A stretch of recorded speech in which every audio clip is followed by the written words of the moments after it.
Hello, I'm Simon and welcome to Simon's Simple English.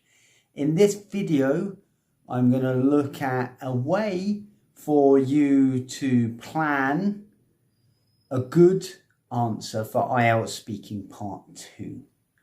There are many ways to plan your answers, but this is one way.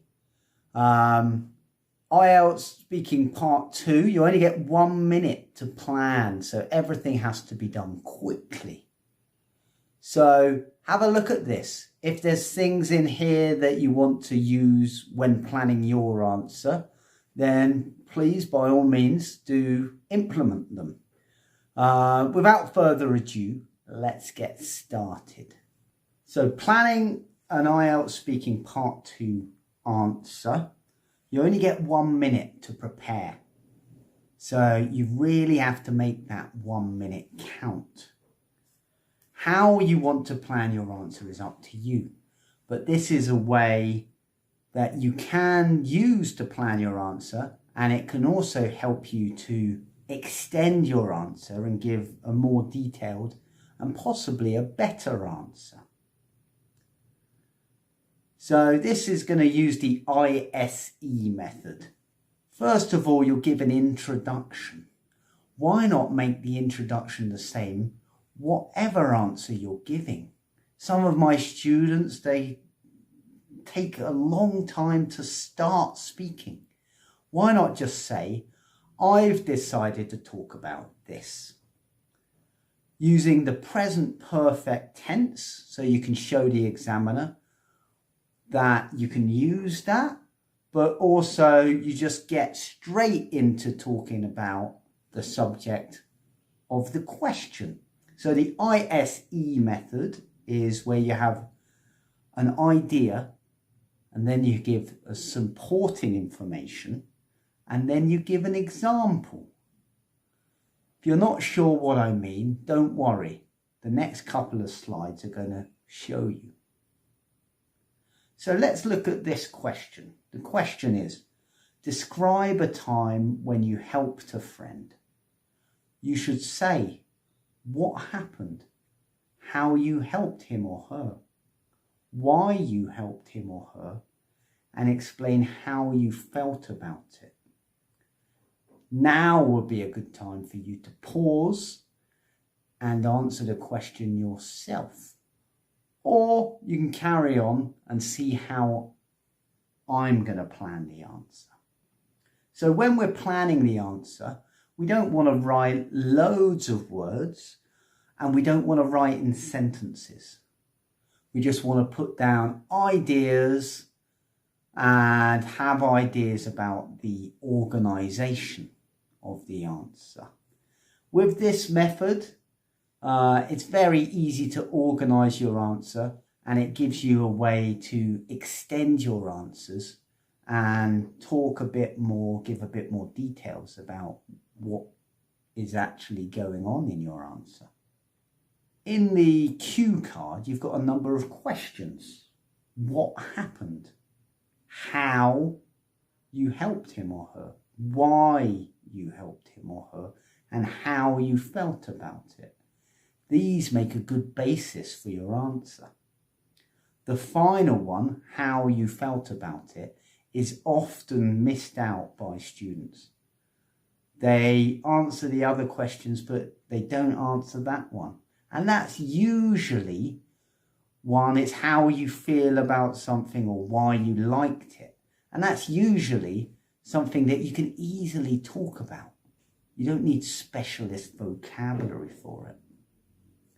So we're going to use the ISE method. Idea, supporting information, and example. We're going to use it for each of the question words in the cue card. So what happened? That's the first question on the cue card. So information, helped a friend. Supporting information, moved house. Example, lifting and carrying furniture. Remember, we've only got 1 minute. So how you helped, the second question. Helped with transportation. S, supporting information, drove the van. E, example, big van from work. Y, you helped. I always try to help my friends. Supporting information, they help me too. Example, new sofa inside. And then how you felt about it. I felt good. It felt good to assist, to help my friend. Supporting information, feeling satisfied and sore. Example, arms and legs and back aching. So don't write out everything in sentences, just write the bare minimum because you've only got 1 minute to prepare. So that's my preparation done. Now I will give you my answer.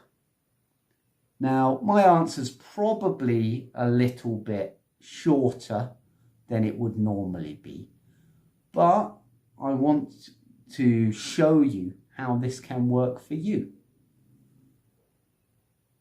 Introduction. I've decided to talk about when I helped my friend move into his new house. It was just last weekend that my friend Nick asked me to help out because he was moving into a new house. The new place was fairly close to his old one, but there was a lot of bulky and heavy furniture which he needed help shifting. There was a huge amount of lifting and carrying to be done. I helped Nick with transportation for his furniture. He had a large amount of things that needed to be moved. Beds, wardrobes, tables, and even an antique sideboard. Luckily, I managed to borrow a transit van from work. So we piled everything in there and it only took us 2 loads. I think it is important to help your friends where you can. Nick has always been there for me, so I was happy I could be of assistance. He lent a helping hand last year when I bought a new sofa and needed some assistance getting it up the stairs to my apartment. I was glad to be able to assist my friend. At the end of the day, I had a feeling of satisfaction and it was great to see how happy he was to be in his new place. To be honest, my whole body was rather sore and aching, as some of the furniture was extremely heavy. All in all, it was a good day and a job well done. So there you have it. On the side, on the left-hand side, you can see my plan, and I've color-coded the idea, the supporting information, and the example for you. You're going to have to practice using this if you want to use it, okay? You can't expect just to use it like that in the exam. Practice using it, practice planning your answers, practice making your answers. Record yourself giving these answers, and I guarantee your answers will be better. So, I hope you like this idea. I hope you find it useful, and I hope you can use it to make better answers in your IELTS speaking test. There is a link in the description below if you want to practice your IELTS speaking on a website called iTalki, which I'm a tutor on. You can practice with me or you can practice with one of the other tutors on there. And you get a $10 for free when you sign up. Good luck with your IELTS test. Good luck with your English learning. And please don't forget to like and also to subscribe to my channel. And I will see you again soon. Thanks very much for watching. Bye-bye.